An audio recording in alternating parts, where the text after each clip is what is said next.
कल 14वीं गाथा रह गई थी, 14वीं गाथा वर्तमान श्लोक से स्टार्ट करते हैं।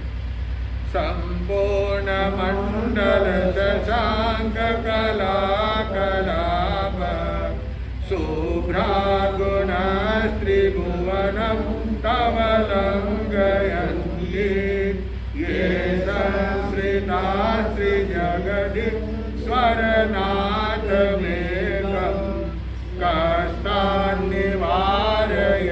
संचयतो यथेष्टम्।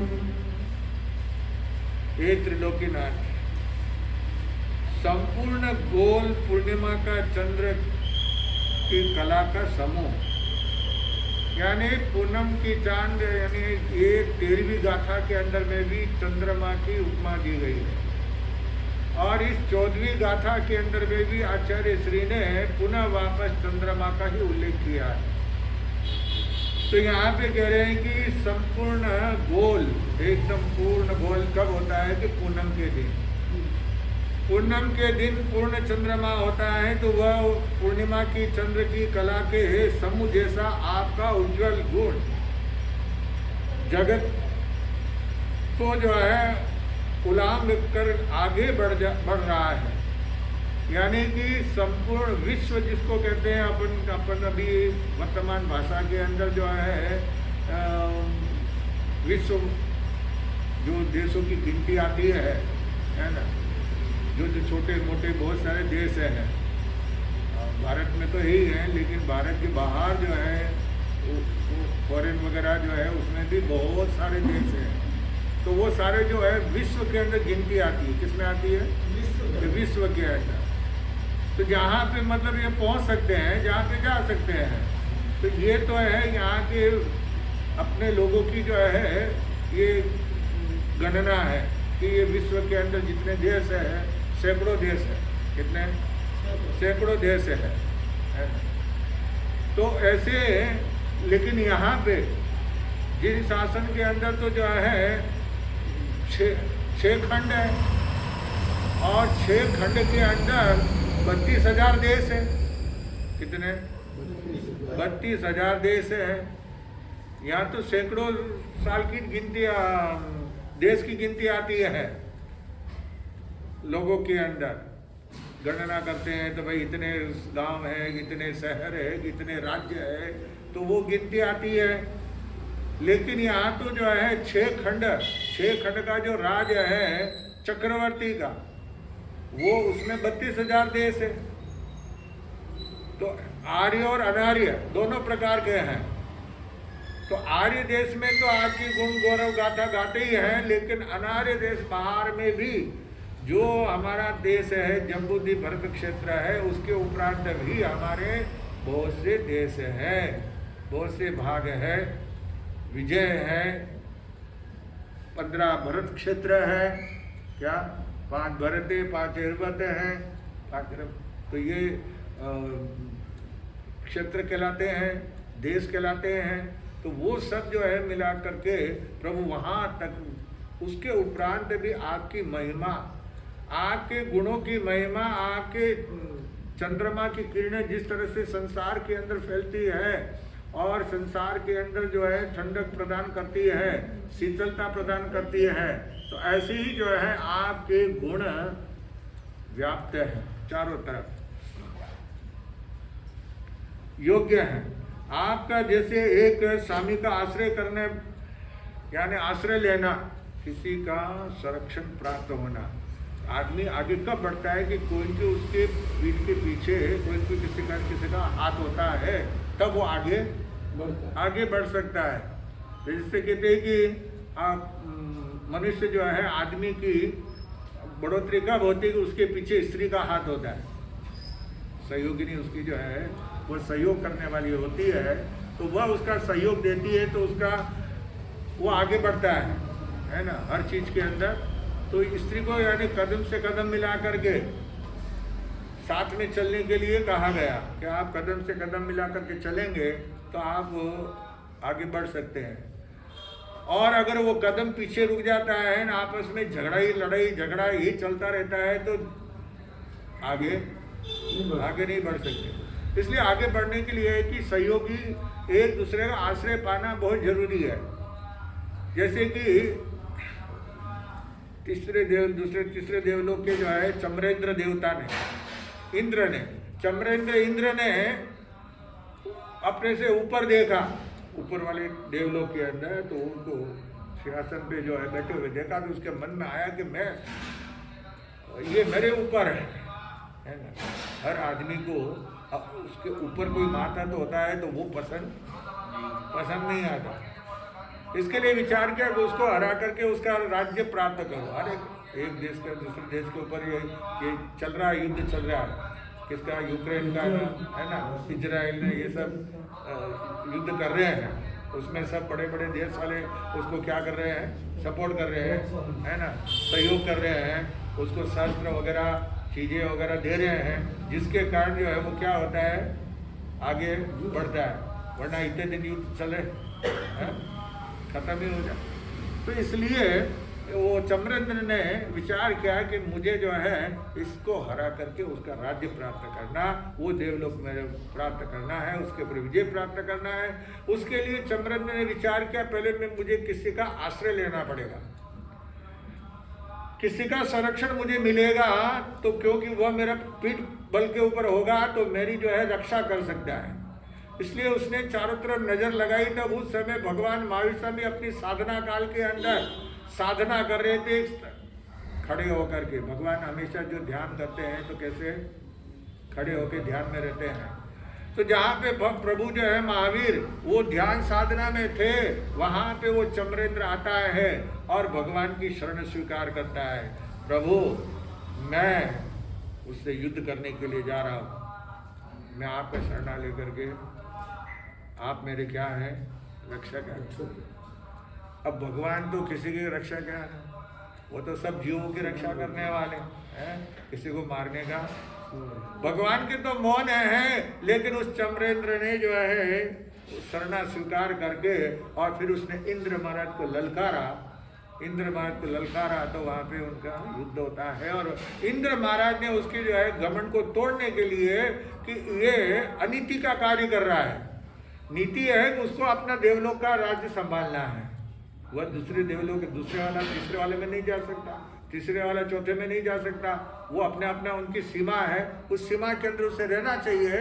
लेकिन उस सीमा का वो क्या कर रहा है, उल्लंघन कर रहा है।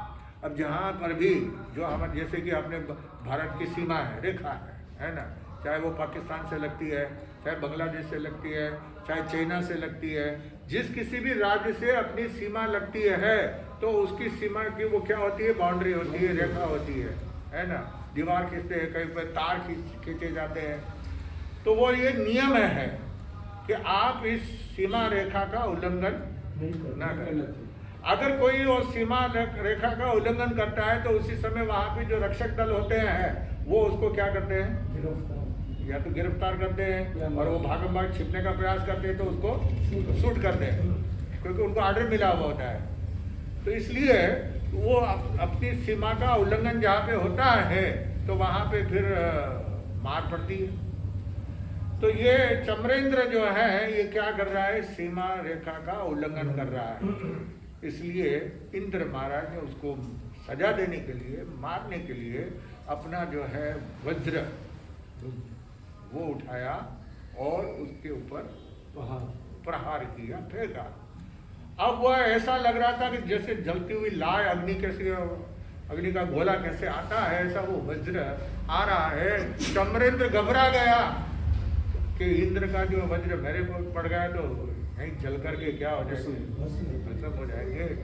तो लेकिन वो शरणा लेकर के गया था प्रभु महावीर का, इसलिए सीधा भागता हुआ दौड़, पीछे पीछे वो वज्र है और आगे आगे चमरेंद्र है। सीधा जाकर के भगवान के पांव तली में छोटा रूप, सूक्ष्म रूप बना करके, देवता जो है इंद्र अपना रूप क्या कर सकते हैं, बड़ा भी बना सकते हैं और छोटा भी, सूक्ष्म भी बना सकते हैं, कीड़ी का रूप भी धारण कर सकते हैं।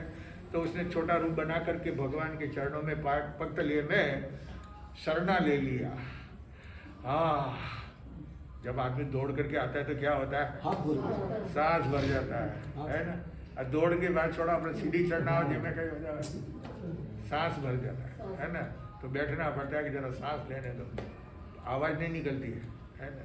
तो उसको भी जो है वो साहस दौड़ करके आया, जान बचा करके भगवान के चरणों में आकर के बैठा। इंद्र महाराज ने देखा गजब हो जाएगा, ये भगवान के चरणों में जाकर के बैठा है और ये वज्र जाकर के भगवान के पांव से क्या होगा, टकराएगा तो प्रभु की असाता हो सकती है। इसके लिए इंद्र महाराज दौड़ करके क्या करते, उस वज्र को भगवान के पास में आ गया था, लेकिन उसको उन्होंने पकड़ लिया और चमरेंद्र से कहा कि आज तू बच गया। क्यों बच गया? भगवान का शरणा तूने लिया है, भगवान के चरणों में तो छिप बैठ गया है, शरणा स्वीकार किया हुआ है, इसलिए आज तेरी क्या होगी, रक्षा हो गई। अगर तूने भगवान का शरणा नहीं लिया होता तो आज तेरा क्या हो जाता, टाइम पूरा हो जाता है ना। तो ये है कि आदमी कहीं पर भी जो युद्ध करने के लिए जाता है तो किसी न किसी का, बड़ों का क्या लेना पड़ता है, आश्रय लेना पड़ता है, सहारा लेना पड़ता है। बिना सहारे के जो है काम नहीं हो सकता। आज चाहे राजनीति में भी जो है बड़े नेता का साथ होता है तो आदमी कुछ भी कर सकता है ना, और नेताओं का साथ नहीं होता है तो हाँ, जो भी जो बड़े बड़े जो आगे बढ़ रहे हैं उनको क्या है, हाँ, केंद्र से जो है क्या है, उनको हेल्प है, सहायता है, सहयोग है ना, उनका हाथ है, उसके पीछे पीठ बल है, तो जिसके कारण जो है वो मन चाहे सो करते हैं, मनमानी करते हैं।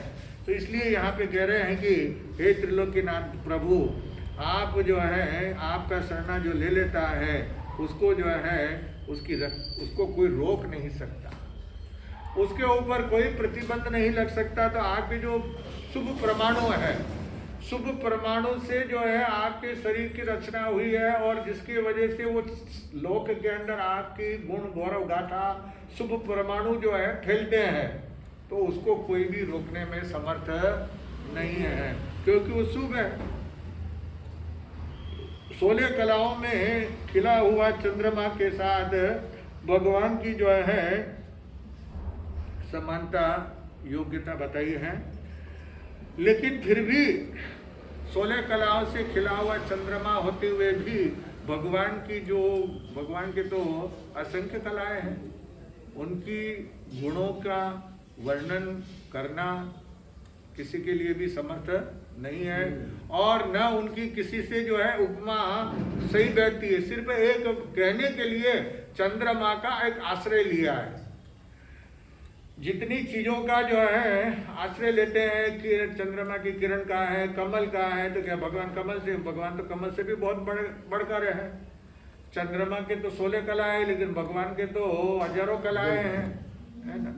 भगवान के तो सर्वज्ञ सर्वदर्शी है, केवलीय है, तो उनसे बढ़कर तो संसार में कोई भी नहीं है। तो उनकी, लेकिन एक किसी को कोई बात की उपमा दी जाती है, उनके लिए तारीफ की जाती है, तो किसी न किसी का आश्रय लिया जाता है, उसको उपमा बोलते हैं। अलंकरण, क्या अलंकार, जैसे मनुष्य है तो उसको सजाने के लिए, शरीर की और सुंदरता बढ़ाने के लिए जो है उसको वस्त्र पहनाए जाते हैं, उसको जो है गहने पहनाए जाते हैं, अलंकार पहनाए जाते हैं, उससे उसकी क्या होती है, शोभा बढ़ती है और अच्छा दिखता है शरीर। क्या, एक तो सुना सुना शरीर है और एक शरीर के ऊपर क्या है, आभूषण है, गहने हैं, रत्न जवाहरात है, तो उससे क्या होती है, और भी शोभा बढ़ती है। तो इसी तरह से आपके गुणों की सरखानी यानी समानता, किसी की चीज का भी ये कैसा है, किस प्रकार का है, जैसे मीठा है तो कैसा मीठा है, कैसा गुड़ सरी का मीठा है, कि शक्कर सरी का मीठा है, कि मिश्री सरी का मीठा है, तो उसकी उपमा दी जाती है।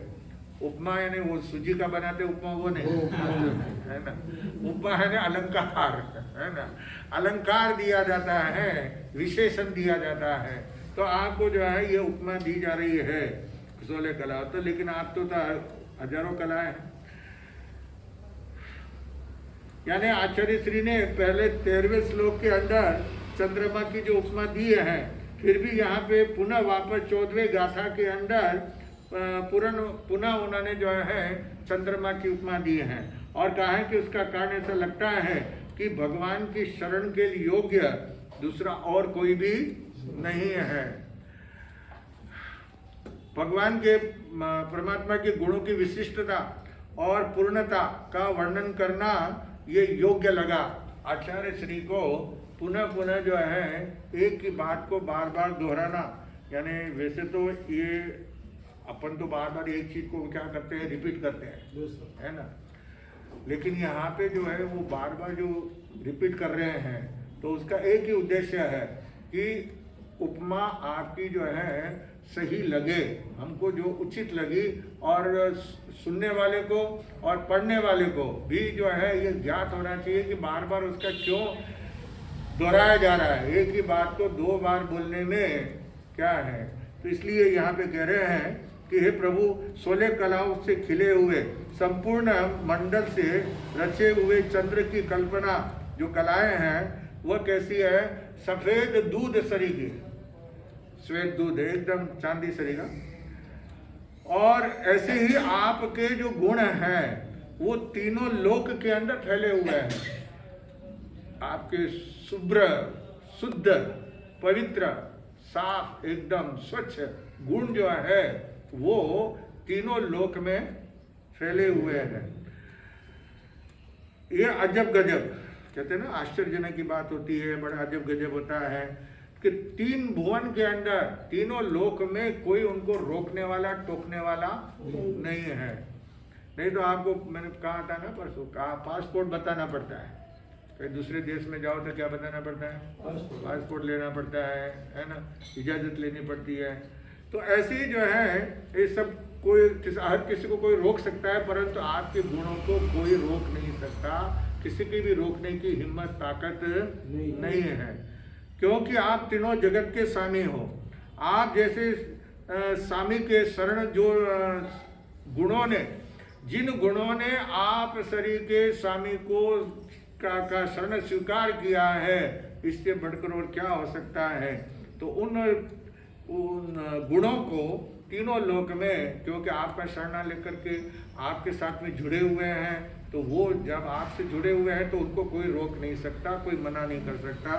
जैसे कि आपने अंतःकरण सूत्र में जो है सुना था, अर्जुन मालिक अधिकार के अंदर 6 ललित गोष्ठी है ना, उनको कोई रोकने टोकने वाला नहीं था, क्योंकि राजा के वो क्या थे, मान्यता प्राप्त थे, राजा की तरफ से उनको खुली छूट मिली हुई थी। खुली छूट मिलने के कारण जो है वो मन चाहे वो काम कर सकते थे, मन चाहे वहाँ घूम सकते थे, उनको कोई रोकने वाला नहीं था। पुलिस विभाग वाले अधिकारी लोग, सैनिक वगैरह, वो भी उनको नहीं रोक सकते थे, क्योंकि राजा की तरफ से उनको जो है प्रमाण पत्र मिला हुआ था, वो कहीं भी आ सकते थे, जा सकते, वो कुछ भी कर सकते थे, क्योंकि उन्होंने राजा का जो रुका हुआ काम था वो काम कर दिया था, जिससे सैनिक राजा ने प्रसन्न होकर के उनको जो है क्या कर दिया, खुली छूट दे दी उनको कि तुम कहीं पर भी आ सकते हो। वो महल में भी जा सकते थे और बाजारों में, नगर के बाहर, बगीचे में घूमना फिरना जो चाहे वो कर सकते हैं, उनके ऊपर किसी प्रकार का प्रतिबंध नहीं था। नहीं तो जो है आप मन चाहे काम कोई भी नहीं कर सकते हैं। बाजार में जो है किसी के ऊपर आप प्रहार भी नहीं कर सकते, किसी को हाथ भी नहीं लगा सकते हैं, लेकिन जहाँ पे छूट होता है तो वहाँ पे क्या होता है, लूट है ना, छूट है तो वहाँ पे लूट होता है, और जहाँ पे लूट होता है तो फिर माथा कूट होता है ना। तो ऐसे ही जो है यहाँ पे बता रहे हैं कि आप तीनों जगत के जो है स्वामी हैं, और आपका शरणा लेकर के जिन गुणों ने आपका आश्रय लिया है तो उनको कोई रोकने में समर्थ नहीं है। प्रभु अन्य भाव से जिस प्रकार जो है उन गुणों ने आपका शरणा स्वीकार किया है, जिससे उन गुणों की भी जो है महत्ता बढ़ गई है, और इसीलिए मैं भी आपका शरणा क्या कर रहा हूँ, स्वीकार कर रहा हूँ। आपके शरण को मैं स्वीकार कर रहा हूँ, क्योंकि आपके शरण में तो जो है मनुष्य, तिर्यंच, देव और नरक गति के आत्माएं जो है वो भी आपका शरणा स्वीकार करती है, वो भी चाहती है कि आपका शरणा मिले। जिनको ये बोध प्राप्त हो जाता है, जिनको ये ज्ञान प्राप्त हो जाता है कि मुझे और ये भगवान का शरणा स्वीकार करना है। बाकी नहीं तो संसार का शरणा आपके जो है शरणा के कहते हैं अरियंतों का शरणा, सिद्धों का शरणा, साधुओं का शरणा, केवल पुरपी दया धर्म का शरणा। लेकिन आप संसारी लोग जो है क्या कहते हैं, किसका शरणा? दुकान का शरणा, ग्राहक का शरणा, तिजोरी का शरणा, लुगाई का शरणा। क्या आपके शरण है? ये सब मंगलिक है ना, कलयुग की मंगलिक है ना। चांदी शरणम, सोना शरणम, है ना। यानी धन संपत्ति जो है उसका शरणा जो होता है, परिवार का शरणा होता है ना। तो ये शरणा तो हर संसारी जीव जो है सब लेते हैं। लेकिन प्रभु आपका शरणा जो आत्माओं में धर्म की भावना होती है, जो आत्माएं संसार को आसार समझ करके संसार की चीजों को छोड़ करके आपका शरणा स्वीकार करने के लिए तैयार होते हैं और वे आपकी शरण को लेते हैं, तो ऐसी आत्माएं जो है अपने कर्म काट करके आपका शरणा स्वीकार किया, आपके गुण गौरव गाथा, आपकी स्तुति करेंगे, आपके गुण गाएंगे, आपकी प्रार्थना करेंगे, आपकी स्तवना करेंगे, जिससे जो है उनके कर्म क्या हो जाएंगे, हल्के हो जाएंगे, उनके कर्म नष्ट हो जाएंगे। और जब कर्म नष्ट हो जाएंगे तो उनको फिर कोई रोक नहीं पाएगा। वह आत्मा जो है मोक्ष में जाने में क्या हो जाएगी, समर्थ हो जाएगी। आत्मा जल्दी से मोक्ष पद को प्राप्त कर सकती है। कब कर सकती है? कि वह भगवान का शरणा स्वीकार करे तो।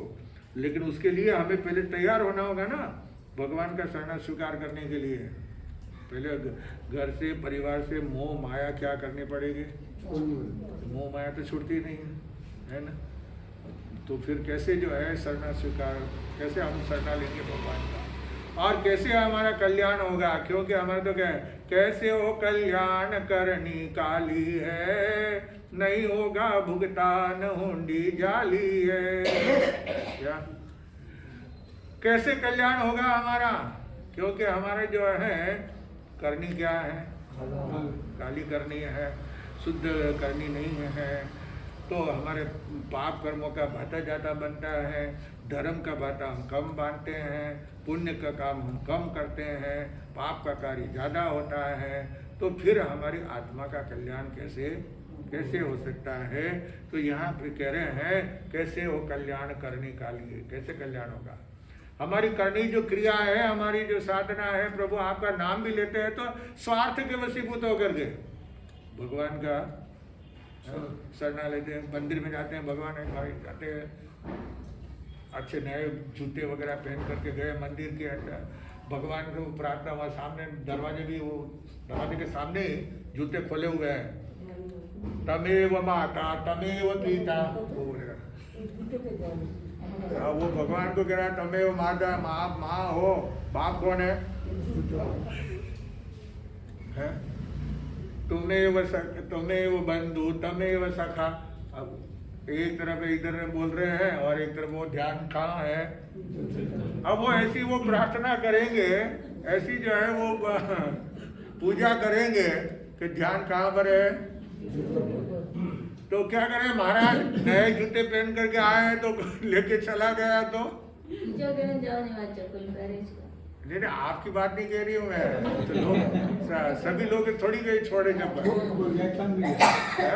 हाँ, व्याख्यान वगैरह में भी जाते हैं, मंदिरों में जाते हैं, यात्रा में जाते हैं, तो मंदिर के बाहर ही तो जूते खोलते हैं, है ना, सब बाहर ही रखते हैं जूते। तो ध्यान कहाँ रहता है? जूते में ध्यान देता है। तो फिर वो पूजा कहाँ हुई? अब तुमने भगवान की पूजा की, आदि पूजा भगवान की, फिर आदि भगवान के साथ में किसको जोड़ दिया? उसने उधर भी हाथ जोड़े ना, तमेव माता तमेव पिता, उधर है ना, उसको जूते को भी हाथ जोड़ता है। पर तो लेकिन मत जाओ ना, आपका सही ढंग से पूजा करना है तो चप्पल जूते क्या करो, है ना, कहाँ रखो? घर पे छोड़ के आओ। क्या कर दो? कोई व्याख्यान में खड़ी चप्पल पहनने आओ, सुगंध क्या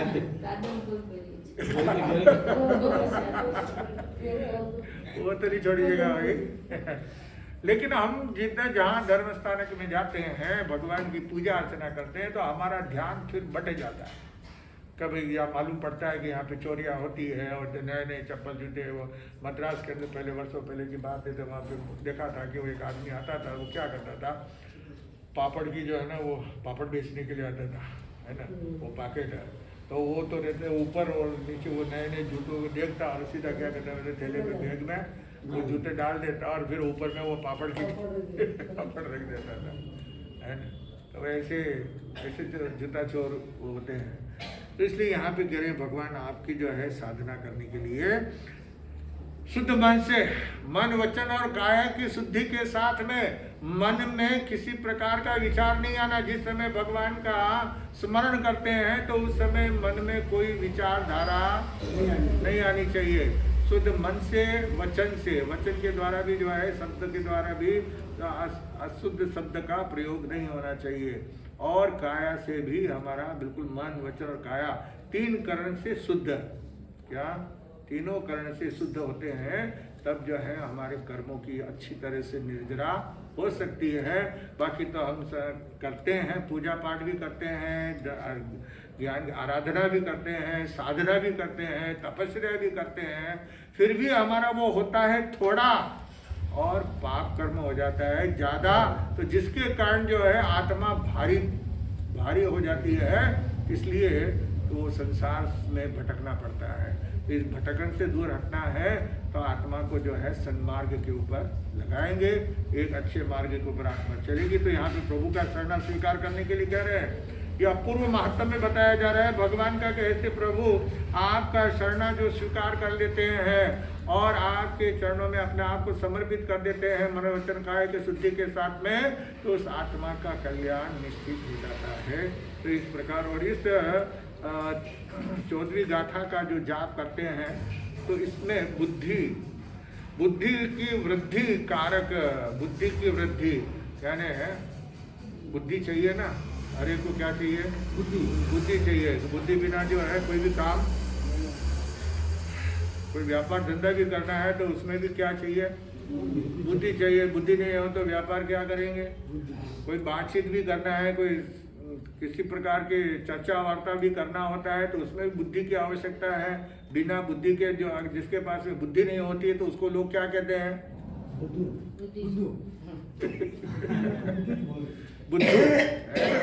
बुद्धू, मूर्ख, है ना। तो अपनी कथा चल रही है मूर्खों की, अपनी कथा चल रही है मूर्खों की। 4 मूर्ख, वो चारों मूर्ख जो है अपनी अपनी कहानी सुना रहे हैं। तो पहले ने बताया था ससुराल गया, मुंह में मक्खी भर गई, जिसकी वजह से जो है भूखा रहना पड़ा था ना। भूखा रहे, बोले नहीं, माँ ने समझा कि जिद करना, लेकिन एक लिमिट होता है ना। लेकिन मूर्ख आदमी जो होता है तो वो उस बात को समझते नहीं है, इसलिए उसका उल्टा अर्थ क्या लगा लेते हैं, उल्टा अर्थ लगा लेते हैं। तो दूसरे ने अपनी कहानी सुनाई कि मैं जो है ससुराल गया, मेरी पत्नी भी साथ में थी, तो पहुँचते पहुँचते अंधेरा हो गया, रात हो गई थी, और रात हो गई, दरवाजे बंद हो गए। तो गांव के बाहर ही जो है क्या करना पड़ा, रुकना पड़ा, है ना। रुकना पड़ा तो मंदिर में ठहरे थे, वहाँ पे चोर आए। तो पहले तो बातचीत करते हुए आधी रात कट गई, नींद आए न रही, आती नहीं थी। तो विचार किया क्या करें, अब कुछ न कुछ ऐसा नया कोई काम करें। तो इसलिए उन्होंने एक गेम खेला, और गेम में क्या, जो पहले बोलेगा वो हार जाएगा, और जीतने वाले को क्या देगा, 10 लड्डू देगा, है ना। तो 10 लड्डू देगा। तो उसके वजह से जो है रात को सोए थे, तब दोनों ने मुंह फेर करके सो रहे हैं, कुछ भी बोलना नहीं, है ना। दोनों सो रहे हैं लेकिन मौन है, क्योंकि बोलेंगे तो क्या हार जाएंगे, और हारेंगे तो, और कोई भी, क्योंकि वो कहते हैं कि मैं क्यों बोलूं, कि मैं भी जो है ना, मेरी माँ ने 1.25 सेर सूट खाई है। अब आजकल तो सूट कोई थोड़ी, अरे वो सूट लड्डू बनाए देवे खावे तो फेंक देवे, खावे को नहीं। जमायती जो है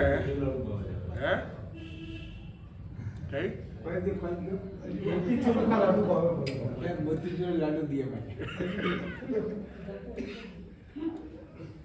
मोतीचूर का लाडू हो, तिरुपति का लाडू हो, अभी मत खाना तिरुपति का लाडू, जांच चल रही है उसकी।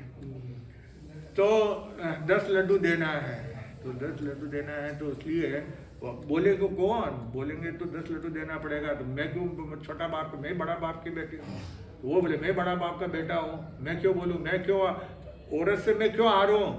और स्त्री कहती कि मैं भी आज अपने आदमी से क्यों हारूं, है ना, मुझे भी जीतना है। इसके लिए इधर वो चोर आया और चोर ने क्या कर दिया, सारा गहना सब उतार लिया, कुछ नहीं बोलिए, वो ना नुक्कड़ का क्यों ले रहा है, क्या है, क्योंकि बोलेंगे तो क्या करना पड़ेगा, 10 लड्डू। अब 10 लड्डू ज्यादा थे कि वो गहने ज्यादा थे, है ना, सोना चांदी गहने पहने हुए थे जेवरात के। वो सारा चोर जो है वो देखा है तो जागते हुए आंखों से देखते हुए जो है ना कुछ नहीं बोल रहे, तो वो तो माल अपना, है ना।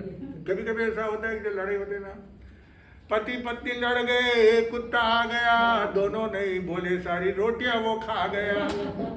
बोलो जी जवाब दो, किसी का बिगाड़ हुआ, है ना।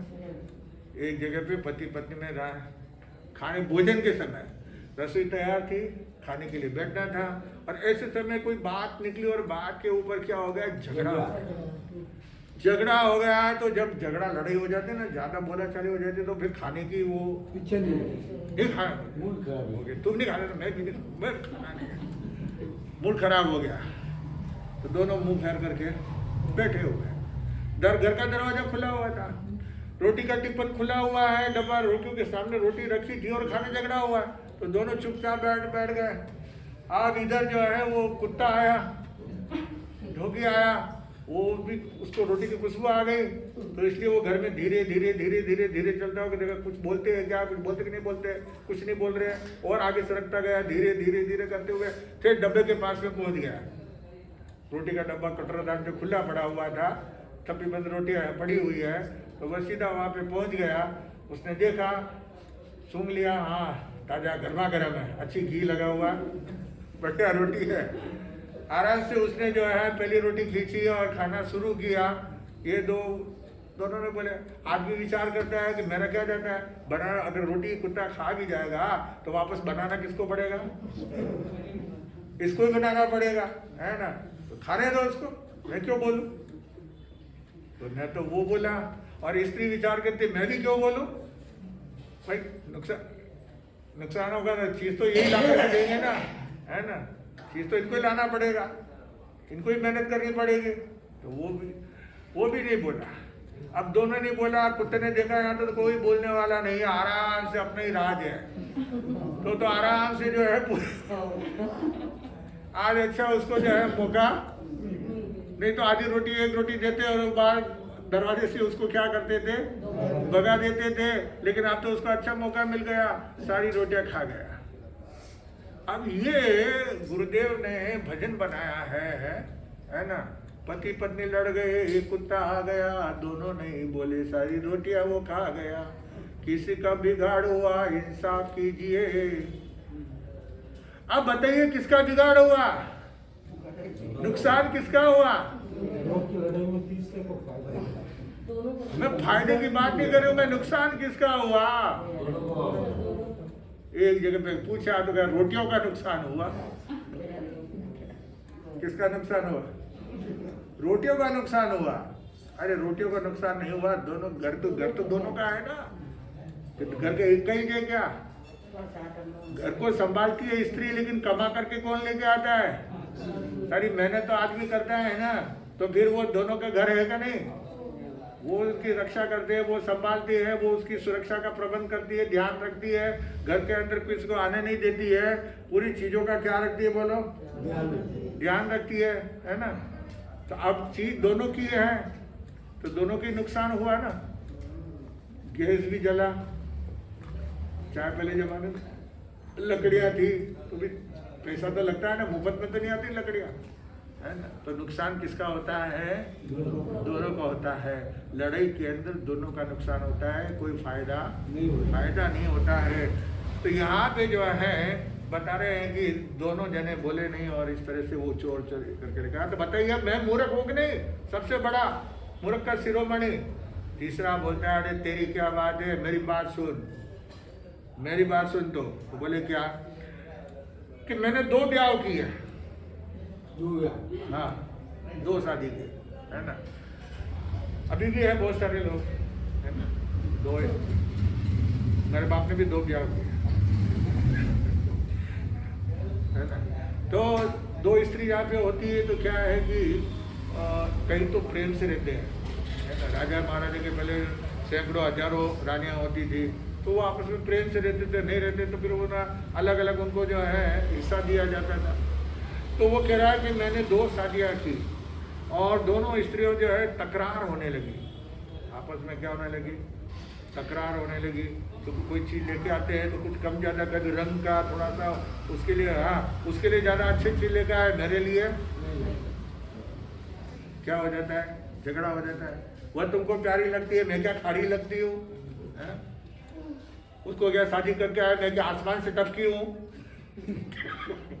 क्या है वो कुछ भी लड़ाई करने के लिए कुछ भी ऐसे शब्दों का क्या करती है वो प्रयोग करती है, बोलती है, झगड़ा करती है। तो पति ने विचार किया कि इस झगड़े से अच्छा है कि बंटवारा कर देना। जैसे भाई भाई आपस में लड़ते तो क्या कर देते, भाई ये घर तेरा वो घर तेरा, सामान का बंटवारा कर देते ना, ऐसी दोनों स्त्रियों का भी बंटवारा कर दिया। घर के अंदर भाई ये साइड तूर है ना, ये साइड तूर है, और बर्तन बासन वगैरह दोनों के क्या कर दिए अलग हिसाब। भाई इतने बर्तन दे रहे, इतने बर्तन दे, थाली कटोरी गिलास वगैरह घड़ा माटी वगैरह सब का क्या कर दिया, बंटवारा कर दिया। चीज लेकर के आते हैं तो दोनों को ला करके सामने रख देते हैं, जो चाहिए वो तुम आपस में क्या करो उठा लो है ना। उसके साथ में शरीर का बंटवारा भी करना पड़ा। आधा दाया भाग इसका तो बाया भाग इसका, लेफ्ट एंड राइट हैंड, क्या लेफ्ट इसका तो राइट इसका, इस प्रकार दोनों का जो है क्या हो गया, बंटवारा हो गया। एक दिन सेठ जी जो है वो कह रहा है मूर्ख करके, मैं एक दिन बाहर जा करके आया था तो पाँव की कुछ दाग वगैरह लग गया था, कीचड़ काला वगैरह लग गया, तो जिसके लिए जो है कि पग धोने के लिए वो एक थी सामने जो वो सेठानी, वो पानी लेकर के आई और उसने दोनों पाँव क्या कर लिए, धो लिए। तो दूसरी ने देख लिया, बोले तू मेरे पाँव धो कैसे धो सकती है, ये पाँव मेरा है, तूने कैसे धोया है ना। क्या हो गया, वो बिफर गई, वो कैसे धोया, अरे धो दिया तो क्या उसमें कौन सा नुकसान, नहीं तूने मेरे पाँव कैसे धोया। तो वो लकड़ी हाथ में थी उसके, वो सीधा दूसरे पाँव के, उसका जो पाँव था उसके ऊपर लकड़ी की मारी क्या कर दिया, लकड़ी की मारी, हड्डी फ्रैक्चर। तो उसको फिर गुस्सा आ गया कि तूने मेरे पाँव कैसे तोड़ दिया, मैं था वो अभी ले नहीं धोना मारे, दोनों पाँव क्या हो गए, मट्टी पलीत हो गई उसकी, तो उठना बैठना घूमना फिरना सब आना जाना सब क्या हो गया, बंद हो गया। परिस्टर दवाखाने में भर्ती, इलाज कराना पड़ा, काफी तकलीफ उठानी पड़ी। तो देखो बताइए, अब ये सुख मिला के दुख मिला, अब मेरे शरीर का मूर्ख आदमी और कौन होगा संसार के अंदर कि ऐसे जो है मार खानी पड़ी, किसकी, लुगाई की मार खानी पड़ी। तो ये है, तो मैं सबसे ज्यादा मूर्ख हूँ ना, तो इसलिए उसने, वो जो स्त्री ने नमस्कार किया, मुझे किया। चौथा कहता तू अभी निर्णय करने वाला कौन, अभी तो मेरी बारी बाकी है, मेरी बात सुना हुआ था। वो क्या बात सुनाता है वो परसों सुनने से मालूम पड़ेगा। कल रविवार है और कल 6 तारीख है। कल यशवंतपुर जो है मेवाड़ भवन के अंदर, वहाँ पे उपाध्याय श्री पुष्कर मुनि जी महाराज साहब का जो है जन्मदिन मना रहे हैं, तो कल वहाँ जाएंगे। इसलिए कल अपना प्रवचन यहाँ पे क्या रहेगा, मंगल रहेगा। परसों सोमवार को प्रवचन रहेगा। हाँ, युवाचार्य जी का जो है वो आज जन्मदिन है। युवाचार्य का जन्मदिन है। उन्होंने जो है महाराष्ट्र में जन्म लिया। हाँ? नहीं आज काले कोनी व्याख्यान है सुने थोड़ा थोड़ा ज्यादा बोलो ना तो काले व्याख्यान नहीं है, कल प्रवचन व्याख्यान तो नहीं नहीं है। किया परसों है, सोमवार को, बाद में बता देना आप। पंचमान में कह दीजिए तो आज युवाचार्य श्री का जो है जन्मदिन है, हम उनको शुभकामना प्रेषित करते हैं। अर्थ विराजित परम पूज्य गुरुदेव वीरेंद्र मुनि जी महाराज साहब के पावन श्रेष्ठ चरणों में कोटि कोटि वंदन। आज शनिवार का दिन और श्रोताओं की परीक्षा का भी दिन है। श्रोताओं की परीक्षा में पहला प्रश्न महिलाओं के लिए। पूज्य गुरुदेव महाराज साहब जब प्रवचन के बाद जयकारा लगवाते हैं तब कितने गुरु भगवंतों के आगे आचार्य बोलते हैं? महाराज साहब जब प्रवचन के पश्चात गुरु सब महाराज साहब के जयकारे लगवाते हैं तब कितने गुरु भगवंतों के आगे आचार्य की उपमा देते हैं? खाली संख्या बतानी है, नाम नहीं। नाम नहीं। नहीं ऐसे नहीं हाथ ऊंचा करना यूं नहीं बोलना महिलाओं के लिए पहला पहला प्रश्न महिलाओं के लिए है। ऐसा नहीं है, हाथ जो बोलने वाला है हाथ ऊपर कीजिए, एक जन फिर दो जने बोलेंगे तो उसमें भाई वो दो दो ही नाम जाए बोलो नहीं वो तो हाथ ऊपर कीजिए जिनको भी बोलना है, जवाब देना है। कितने आचार्यों के नाम मतलब जयकारा करते हैं? जय बोलने में कितने नाम में आचार्य लगाया जाता है?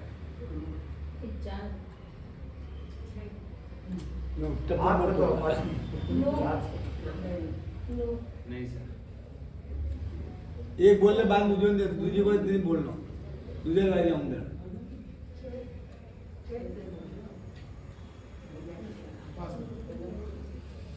कोई और? पास कर दो। पास। पुरुषों से कोई? बोलो आओ। नो तो आएगा सर।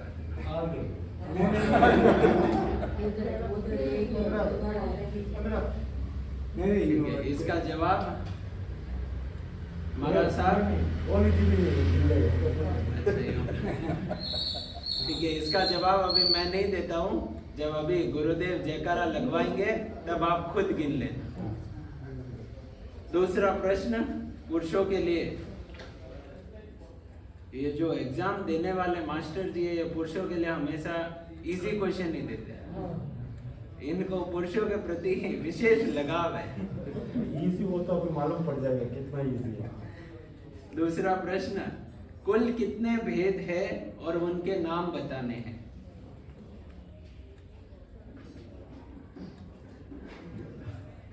नहीं है इजी। वो जो एग्जाम पढ़ता है ना उसके लिए इजी, दूसरे के लिए तो बहुत भारी है। कुल कितने भेद है और उनके नाम बताने हैं?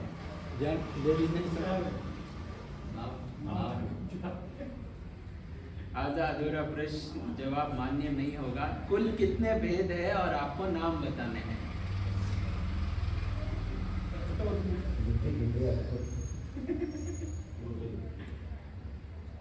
पुरुषों से कोई? महिलाओं से? कुल कितने भेद है और उनके नाम बताने हैं? अपना भेद नहीं है प्रवचन में बोला था वो। गुरुदेव ने भी शायद ऐसे नहीं बताया कि किसके भेद है, लेकिन जवाब है कुल कितने भेद है और उनके नाम बताने हैं। काली बोला चार कोई ऐसा? हाँ सर।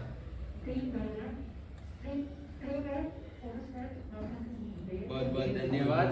कुल 3 प्रकार के भेद है, स्त्रीलिंग, पुल्लिंग और नपुंसकलिंग। वेद तो चार वेद हो रहे भेद भी हो, भेद भी हो है। भेद बोले, भेद नहीं बोले। नहीं भेद बोले भेद हाँ वेद आपके 4 वेद जो है नहीं, वेद बोले हैं। पत्थर में हाँ साहब बोलो। तीसरा और आखिरी प्रश्न, ओपन क्वेश्चन। कभी किसका थे सैनिटर का कौन है?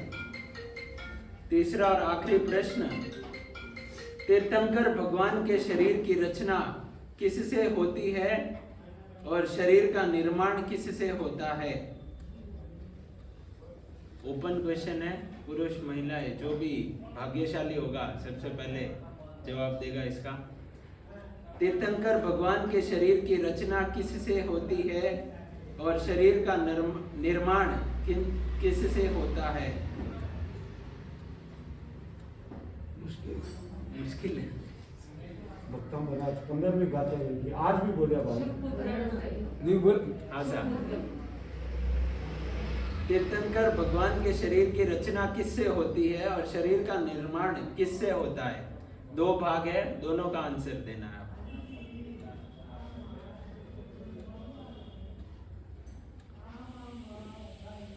सब ध्यान में लगे हुए हैं, मौन साधना में। सब पे पूरे सब दिमाग में कोई ऐसा? प्रार्थना प्रार्थना में प्रार्थना नहीं अपन भक्तांबर के विवरण के दौरान ही आता है। ठीक है, इसका जवाब भी यहाँ बता देता हूँ कि तीर्थंकर भगवान के शरीर की रचना शुभ पुद्गलों से होती है और शरीर का निर्माण सर्वश्रेष्ठ परमाणुओं से होता है। इसी के साथ श्रोताओं की परीक्षा का ये भाग समाप्त हुआ। गुरुदेव कल मेवाड़ भवन में जहाँ पुष्कर मुनि जी महाराज साहब की जन्म जयंती मनाई जाएगी वहाँ पधारेंगे, तो यहाँ अपने जैन भवन में कल प्रवचन मंगल रहेगा। प्रवचन पुनः सोमवार से ठीक 9 बजे से 10 बजे तक रहेगा। सभी महानुभावों से निवेदन ज्यादा से ज्यादा संख्या में पधारे। गुरुदेव के प्रवचन एवं मंगलिक के पश्चात संघ की ओर से प्रभावना रखी गई है। सब महानुभाव प्रभावना अवश्य लेकर पधारे। पचकान एकाष्टा बरसनम पाणम खनम सैनो मनन थड़ा बकरम नत्रा करम सत्याग्रह वो श्री आइंडील उपवास